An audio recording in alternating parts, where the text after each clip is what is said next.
Елочку поставили в поселке Воровского, Ногинский район Московской области, рядом с Домом культуры. Ну, в общем-то, как и в прошлые годы, также ставят данную елочку, радуют местных жителей.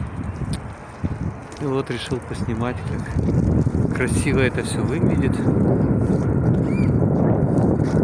Вот уже с детьми гуляют, но еще холодно.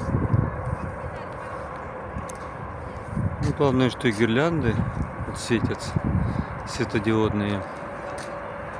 В общем, праздничное настроение, правда, снега нету.